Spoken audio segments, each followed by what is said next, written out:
राधे राधे दोस्तों, आप सभी को वट सावित्री व्रत की हार्दिक शुभकामनाएं।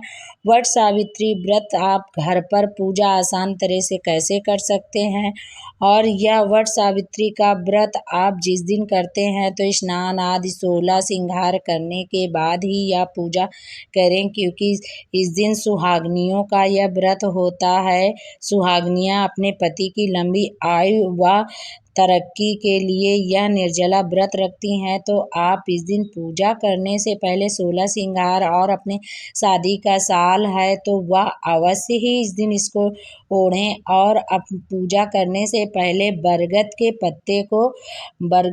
पत्ते को अपने सर पर गहने के स्वरूप में अवश्य ही पहने। फिर इसके बाद हमें वृक्ष के पास हम जा सकते हैं। देव वृक्ष है वट सावित्री व्रत के दिन, तो हम वहाँ पे जा सकते हैं, तो हम वहाँ पे पूजा कर सकते हैं। वहाँ हम नहीं जा सकते तो हम घर पर ही टहनी मंगवा लेंगे और घर पर भी यह पूजा कर सकते हैं। फिर हम कुछ सामग्री ले लेंगे जो सरल सी सामग्री है, और यह व्रत अमावस्या की जेठ माह की अमावस्या पर वट सावित्री का पर्व मनाया जाता है। इस दिन महिलाएं अपने पति के लंबी आयु या तरक्की के लिए यह व्रत निर्जला रखती हैं, तो इस दिन बहुत शुभ माना जाता है। फिर हमें अपने शादी या पूजा में लकड़ी का सिंदूरा रखना बहुत शुभ माना जाता है, तो हमें इसे अवश्य रखना चाहिए। फिर हम कुछ सामग्री है जो जैसे गौरी गणेश जी हैं, और ये हम सामग्री हम जैसे बरगद के पत्ते के गहने बनाकर हम रख लेते हैं, कुछ फूल ले लेते हैं, और हम बरगद के कुछ 5 से 7 पत्ते ले लेते हैं पूजा करने के लिए।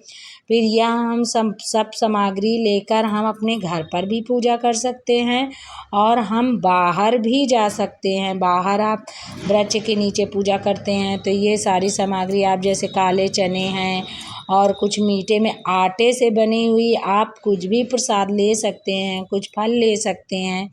फिर उसके बाद आप जड़ में सबसे पहले जैसे इस दिन 3 संयोग पूजा के बन रहे हैं, शुभ संयोग 3 बन रहे हैं। सबसे पहला सुबह 8:52 से लेकर 10:25 तक शुभ मुहूर्त बन रहे हैं, जिसमें पूजा करना बहुत शुभ माना जाता है, शुभ संयोग है। दूसरा है शुभ मुहूर्त सुबह 11:51 से लेकर 12:45 तक या अभिजीत मुहूर्त रहेगा, तो ये भी बड़ा शुभ मुहूर्त है। आप पर पूजा करेंगे तो आपको अधिक लाभ मिलेगा। तीसरा मुहूर्त है जो हम वट सावित्री व्रत के दिन दोपहर 3:45 से लेकर शाम के 5:28 तक यह शुभ संयोग बन रहे हैं, तो इस टाइम पे हमें पूजा करने से अधिक लाभ मिलता है। फिर आप ये सारी सामग्री लेकर पूजा करते हैं तो बहुत शुभ माना जाता है।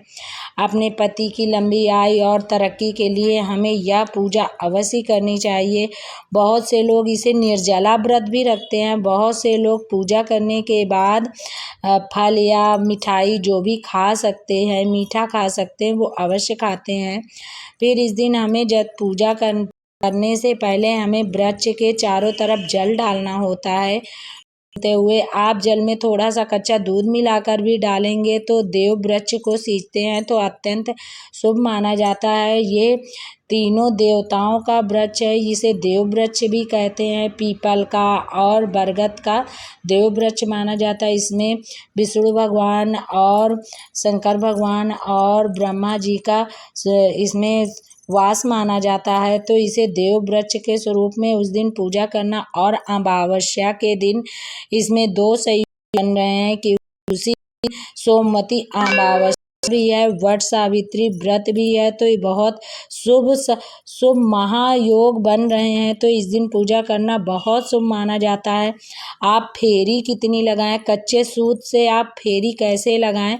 आप जब परिक्रमा करें वट वृक्ष की तो आप 7 या 11 या 108 या 21 जितनी आपकी असमर्था हो आप उतनी परिक्रमा करते हैं तो हमें बहुत शुभ माना जाता है। इस दिन हम जैसे परिक्रमा के बाद हमें कथा सुननी होती है। तो हम जब पूजा करने के बाद कथा सुनते हैं, जो फल है फूल हैं जो मिष्ठान लाए हैं, और इस दिन हमें सुहागनियों का व्रत रखना होता है तो सुहाग की सामग्री अवश्य चढ़ानी होती है। फिर हमें फेरी लगानी होती है। फेरी लगाते समय हम अपने हाथ में कोई भी मीठा खाली हाथ परिक्रमा नहीं करते। आप कुछ